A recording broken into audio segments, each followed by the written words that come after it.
Hello and welcome again to Community Viewpoint. My name is Dr. Christopher Salute. I want to thank KPVM for having me on the air, as well as Mikey Rooney for producing. You know, I should thank John. Thanks to John Pollock for allowing me the opportunity to take on some shows here, which is really exciting.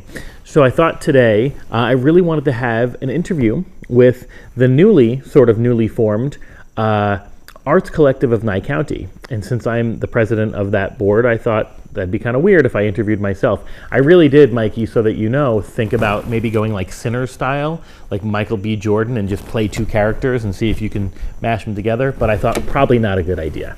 So I thought maybe I'll talk to you a little bit about who we are and what we're doing here in Nye County and in Pahrump.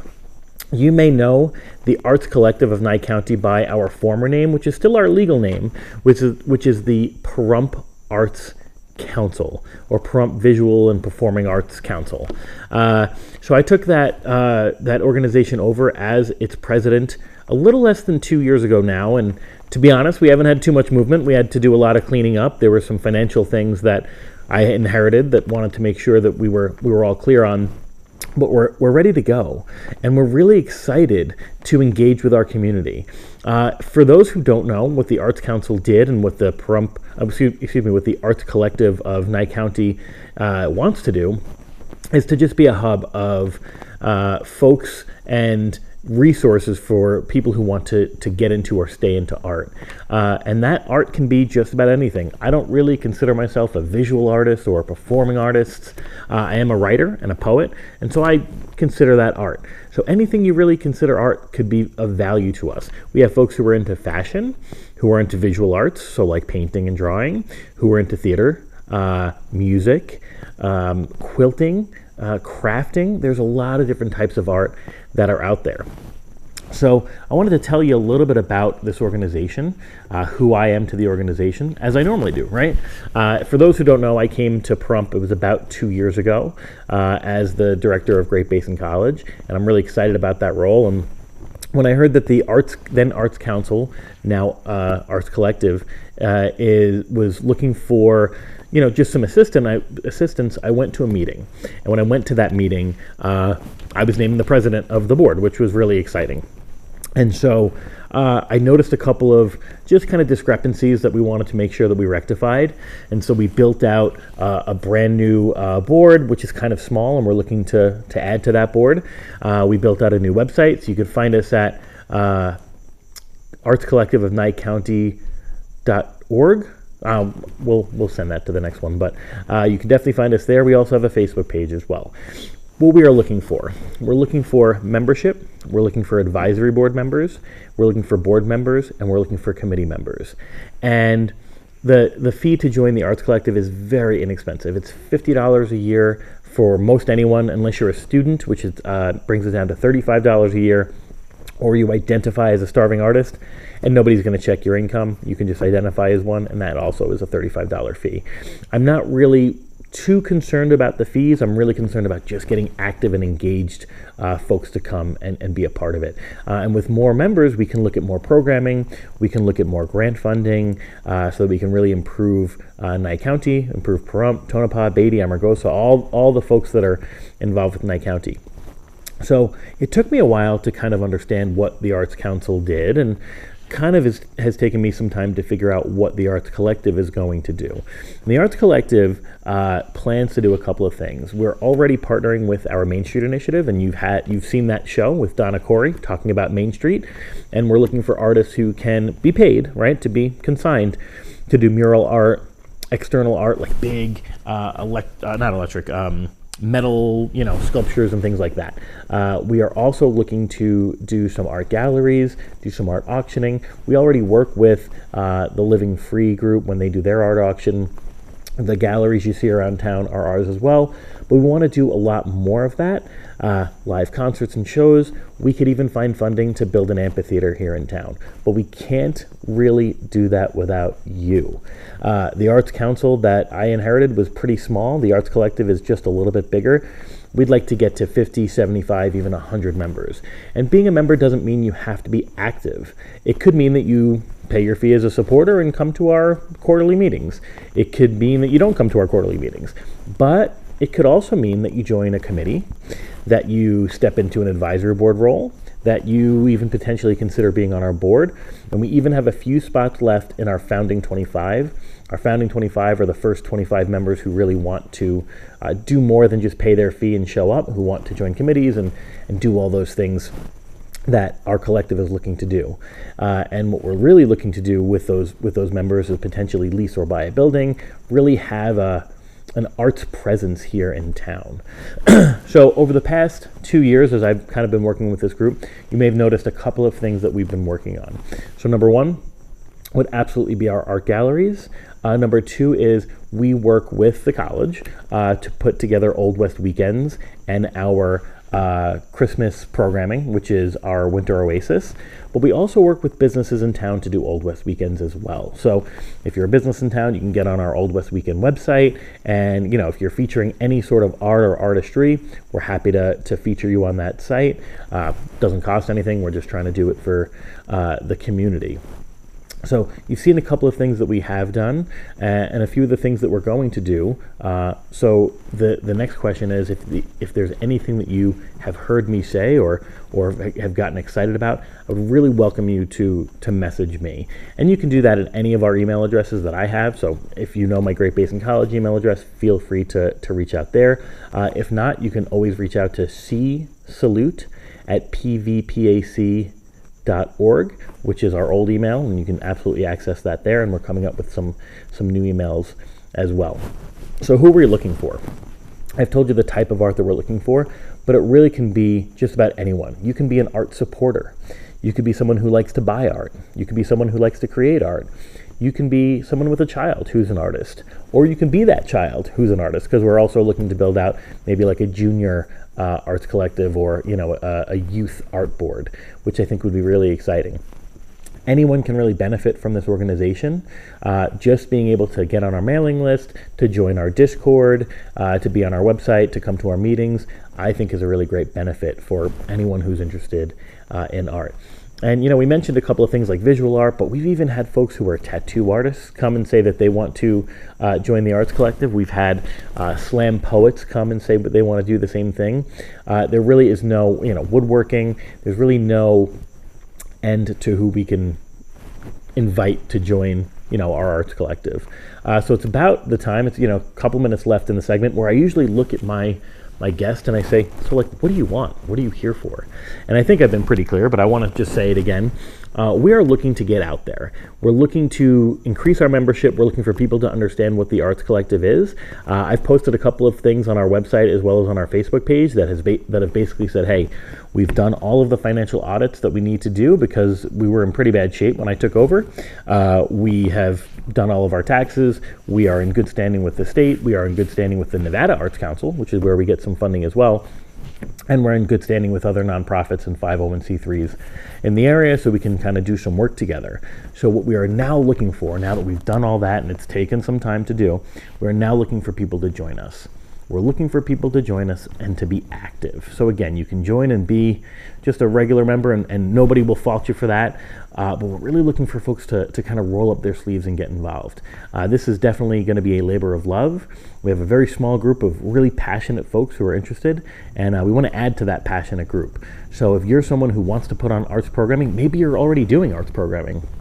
If you're someone who has a need in the community that you're not seeing filled, you should totally reach out to us, either join or just let us know how you can help. I will say that it's not going to be the kind of situation where we can just take your ideas and run with them, because it's like 4 or 5 of us right now, but we're hoping to get to 40 or 50. So hopefully if you come with an idea, you come with the means to help as well, and some resources as well. This is something that I think the entire village of Pahrump and the entire county of Nye County can really, kind of dig their heels in and start to pull with, because it's really something that our community, should strive for and should strive to work on. And there's a lot of places in not just Pahrump, but in Nye County, who I think could really benefit from a lot of our art. And that, like I said, can be any kind of art that you're thinking about. But if it's something that you want to do and kind of liven up our county and liven up our town, this is definitely the group to get involved with. Our meetings our board meetings are every first Monday of the month, so they're open board meetings. You are always welcome to come, and we do have quarterly meetings that are announced to our membership every single quarter. So once you join our email group, you'll be invited to one of those meetings. We usually have potluck and we have snacks, and they're also on Zoom, although we do prefer that folks come in person. And if you want to see any of our arts galleries, you can look at places like the Living Free Cafe. We were in the library, and I'm sure we'll be back again once they're open. Great Basin College, even Nevada State Bank. So all these galleries are free. They're put on by our artists, and some of those art pieces are even for sale. So I've been known to buy one or two, and if you see something you like, just talk to the business owner or agency that the art is hung at, and I'm sure that they can tell you how to buy it. Usually it's just giving cash to that person, and then we give it to the artist. None of that is kept by the Arts Collective at all, by the way. So that's all just a free service that we kind of do. Most of what we do is free to the community. We are trying to do some fundraising as well, but usually just to keep the lights on, as it were, and make sure that any programming that we do is paid for. Everything that we've done has ranged from really young folks, 5 and 6 year olds, all the way to retirees. So you're never too old or too young to join in with some of our programming. We do arts and crafts at the college. We have art corners around town, and we're currently in the process actually of installing some free little libraries around town, like registered free little libraries, which will be kind of artsy and cute and a lot of fun. So with that, I want to thank you for just taking the 12 and a half minutes to hang out with me today. Like I said, I could have called on myself to be a guest, and I thought, you know what, probably better if I do it myself. My name is Dr. Christopher Salute. I'm really excited to be on Community Viewpoint here at KPVM with Mikey Rooney producing. And again, I just want to thank the community for the support that you have given us with regard to the Arts Collective, and hopefully for some of the support that you will be giving us soon. You can reach out to me anytime, and we are adding membership as we speak. So have a great day, and thanks for watching Community Viewpoint. See ya.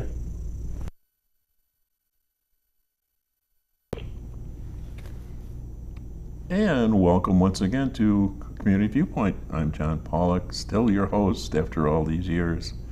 And I have the honor of having Tamlin Taylor with me today. You were on last week with Debbie Woodland. I was, all about the Earth Day event. Yes. Mm-hmm. And we're going to talk about what Tamlin Taylor does for a living, let's say. Yeah, this is what you do for a living. Mm-hmm. You help other people live. Mm-hmm. There's regular medicine, and you seem to be doing, from the title here, alternative methods to pain management. So there's other ways of doing it rather than the poisons that I'm taking from my doctors in pill form. You have a different way of doing it, more gentle and easier on the body. Well, yeah, let me see if I can explain more.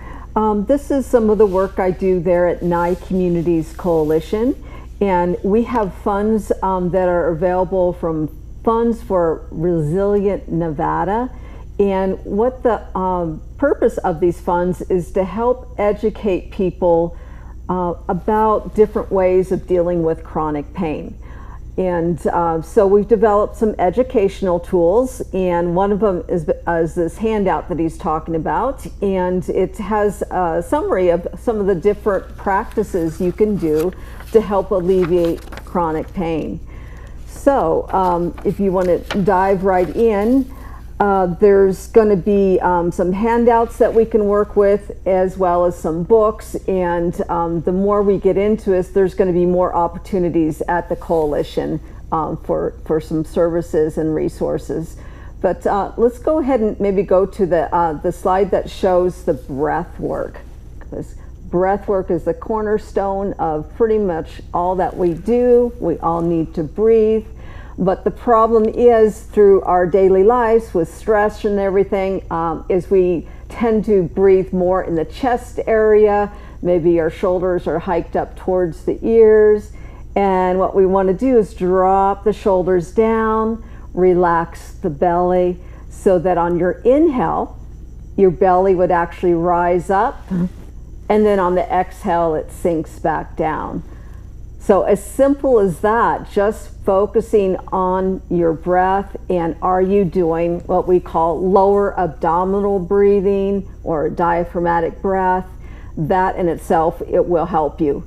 And of course, there's other types of breathing practices that will help with anxiety and things like that. On the sheet we've mentioned box breathing, and then another one that's called 4-7-8.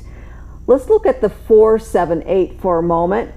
What that is talking about is on the inhale, you inhale for about 4 counts, and then you hold or pause the breath for 7, and then you exhale on 8 counts. So if you do that just for even a few minutes, again, that will help make you feel more centered, more calm, more relaxed. So on the sheet, again, we started with 3 really basic breath work practices that you can do.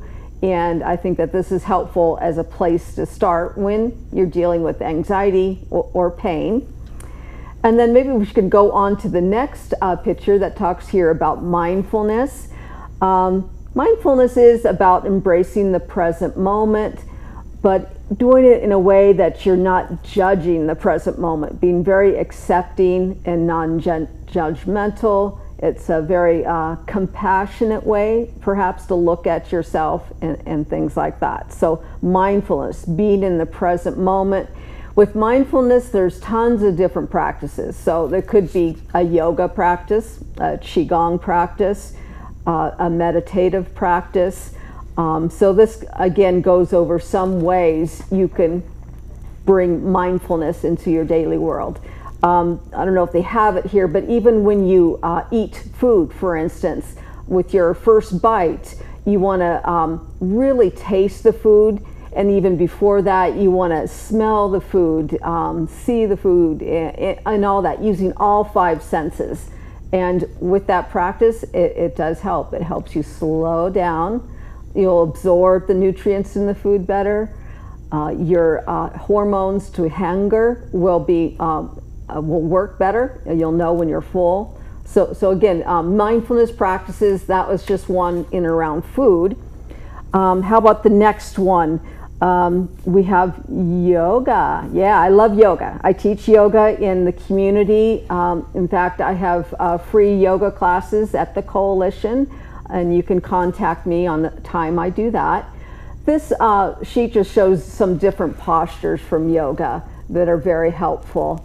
Yoga involves breath, it involves a physical posture, and it also involves mindfulness.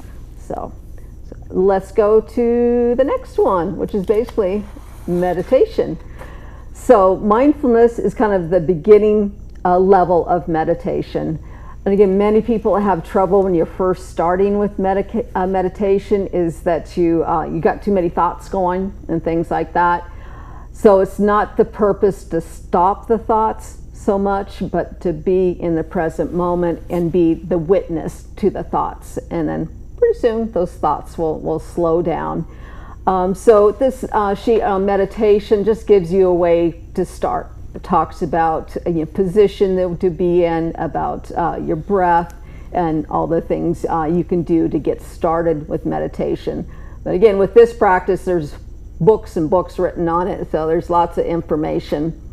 So these handouts here are just a start, and we are also creating a library of books too. We have here How to Live Well with Chronic Pain and Illness. I have guided imagery for self-healing. I have Relax into Yoga for chronic pain. And we just recently purchased these books, so the staff are working with it. We want to read them first, and then we're going to see how we can get this out to the community more. So some of the practices I do are yoga and qigong, and I do have classes going in the community. So you can contact me with that if you like.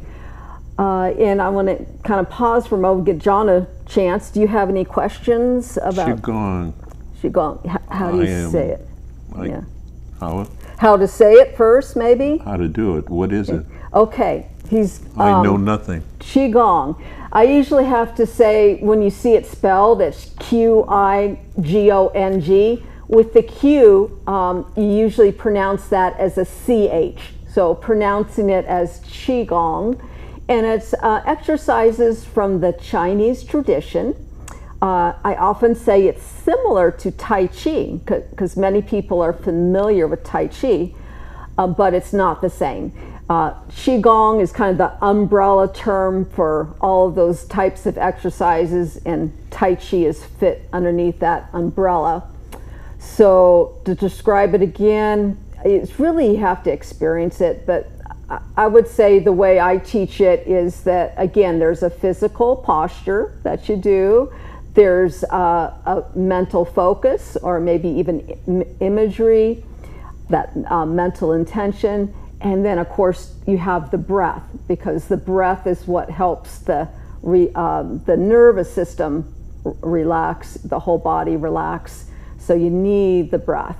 So those three components, and pretty much everybody can do it, and that's what makes it so powerful for this community, to have something like that. And if we had a library, you could put them in there, the way we do, but it's not open. Yes, and I used to have my Qigong class at the library, way before COVID and all that kind of stuff, but now I actually hold Qigong at Great Basin College. They have a nice classrooms there, so. Yes, they do. Now, if you take these books over to the library, what I used to do, like Valley Electric and other people, they have cabinets over there, glass cabinets that have shelves, and you could have you could be on display for a couple of 3 months too, to promote what you do. Ask about that. Although I'm not there anymore. That's a good idea. Yes. As you can see. Okay, I know I covered a lot of ground in a short period of time. Yes. So what should I know about that, beginners? Do you have older people, younger people, middle people? Really, people from all walks of life can do the Qigong. Because of the time of day, I do attract people, more people that are already retired, you know, because I have it during the work hours for the most part. So I would say the people that are in my classes are somewhere in their 60s, but all the way through late 80s. So I do have some really incredible people. Not to cripple you with older people, what about the senior center? Did they ever get into this or no? When I first came to Pahrump, I did offer some services at the senior center. It turned out I couldn't find a spot there that was quiet enough. So, but I do use the senior center for my nutrition classes. So I will be having an Eating Smart, Being Active class at the Pahrump Senior Center starting in June. Okay. You want to get to the next topic, don't you?